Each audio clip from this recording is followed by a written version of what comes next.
Joining us now, the National Vice President of the Fraternal Order of Police. He's Joe Gamaldi. Hey, Joe, it's always great to have you on. By the way, congratulations on National Police Week. Joe, we're going to show this wild video out of Chicago, a mob of teenagers rampaging on the tops of city buses and cars, and it happened just blocks away from the Illinois governor mansion. No arrests made. What do you think of this?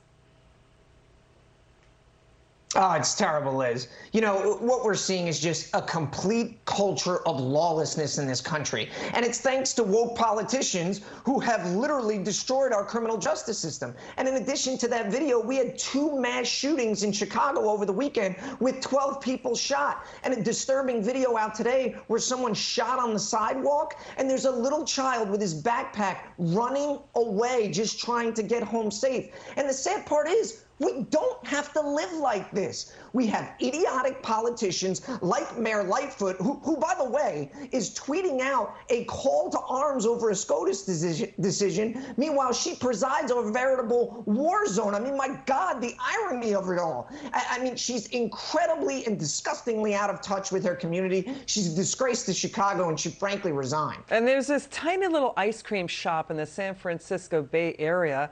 It was hit with a Black Lives Matter defund the police protest when they had an ice cream with a cop event. This is in Richmond, the Richmond neighborhood.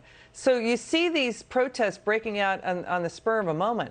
And then you've got Americans, they're trying to show their support for cops nationwide, but we still see, the push for defunding police. Policing is way more dangerous since 2020. Joe, isn't this reversing improvements we saw since the 90s?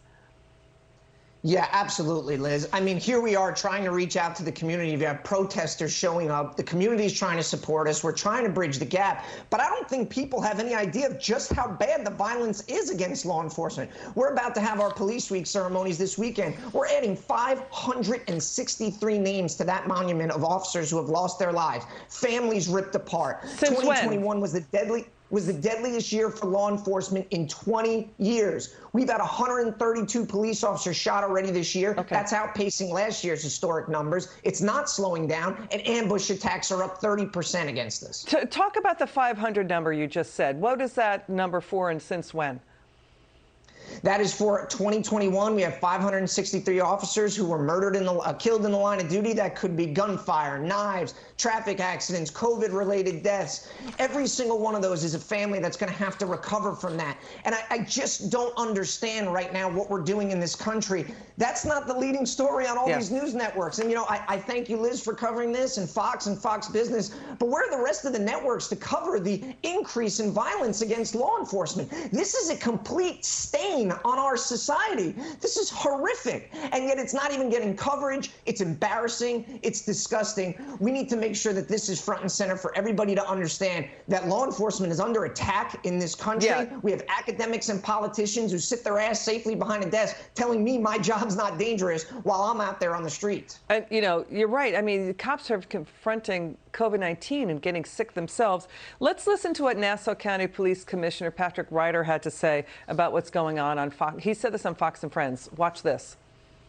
The 2 memorials that I go to will sit here in Albany and sit in Washington, D.C., the same place where our lawmakers are supposed to be writing laws that protect the people, protect law enforcement. But instead, they're writing laws that are protecting the bad guy. And that's the problem we have today in policing. That's the problem we have when you look at law and order around the country. They're all suffering because if you're not backing me and you're not going to defend me, why am I going to come to work? And that's why you see a decrease in those that want to be cops around the country. Yeah, Joe, what he just said, can you explain and give more color and enlighten us more about that, about how the defund the police movement and weak on crime prosecutors and policies is impacting the force? Yeah, absolutely. I mean, just take Harris County, for example, the 3rd largest county in the country located in Texas. They had bail reform, which cost $100 million. We just got statistics out. 80% of people ain't showing up for their court dates. We have rogue DAs across the country who are cutting sweetheart deals for violent repeat offenders. I'm not talking about the guy who steals a candy bar at the grocery store. I'm talking about the people who are shooting people.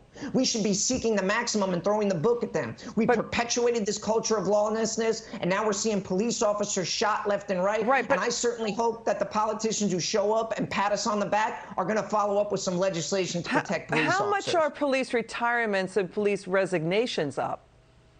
Yeah, nationwide, retirements are up 45%. Resignations are up 20%, and our recruitment is absolutely tanking. Chicago saw an 83% reduction in applications. New Jersey saw a 90%. I mean, I don't think it's hyperbole for me to say to you, Liz, that our profession is dying off. This is not sustainable. We need to turn this around, and it starts with everybody condemning the violence against law enforcement. It shouldn't be partisan, and it certainly shouldn't be politics. Joe Gamaldi, thanks for your service to our country. Thanks for coming on. It's good to see you.